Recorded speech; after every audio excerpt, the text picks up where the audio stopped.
একটি সাক্ষাৎকারে সত্যজিৎ রায়ের পুত্র সন্দীপ রায় জানালেন, নায়ক ছবির একটি ঘটনার কথা মনে পড়ছে।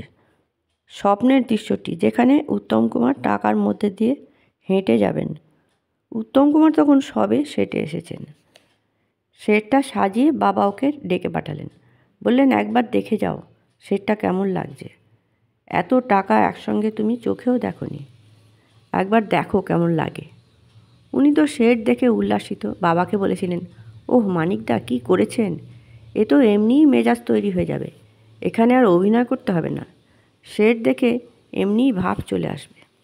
তখন একটা বিষয় ছিল, পরিচালক ও অভিনেতারা একে অপরের শ্যুট দেখতে যেতেন। উত্তম কুমার বহুবার বাবার শ্যুটিং দেখতে এসেছেন। সুন্ডির রাজা সেটটা যখন তৈরি হলো, উনি দেখতে এসেছিলেন, খুব আনন্দ পেয়েছিলেন দেখে।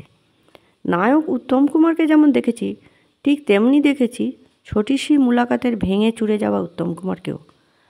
আমরা তখন প্রতি বছর পুরী ও দার্জিলিং যাই। এই দুটো জায়গায় বাবার খুব পছন্দ ছিল। সে বছরও গিয়েছি। রাজ্য সরকারের গেস্ট হাউস চালু হয়েছে তখন দার্জিলিংয়ে। ওরা বাবাকে আমন্ত্রণ জানিয়েছেন ওখানে একবার পরিবার নিয়ে থাকতে। বাবা ও আমরা সবাই ওখানে উঠেছি। হঠাৎ দেখি উত্তম কুমার দাঁড়িয়ে দরজার বাইরে।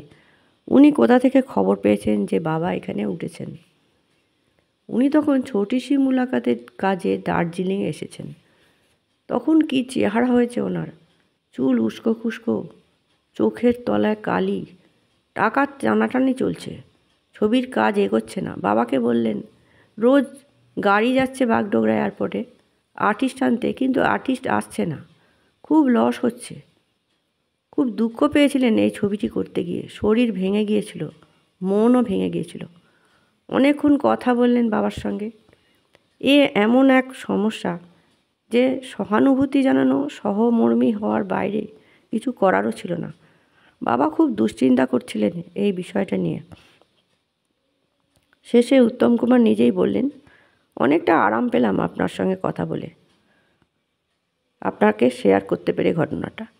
মনটা একটু হালকা হলো। উত্তম কুমারের সঙ্গে বাবার বেশি কাজ নেই ঠিকই, এটা কেন সংখ্যায় আরও বাড়ল না তা তো কেউ জানে না। তবে হলে দুজনেরই খুব খুশি হতেন। দুজনকেই দেখতাম, দুজনের ভালো মন্দ খুব ভাবতেন। একেবারে নিজের ভাইয়ের মতো ভালোবাসতেন বাবা ওনাকে। ব্যক্তিগতভাবে মনে হয় উত্তমবাবুর ছবিগুলো যেটুকু যা আছে অন্তত একটা সংরক্ষণ হোক। তার অধিকাংশ ছবিই তো আর পাওয়া যায় না আজকাল।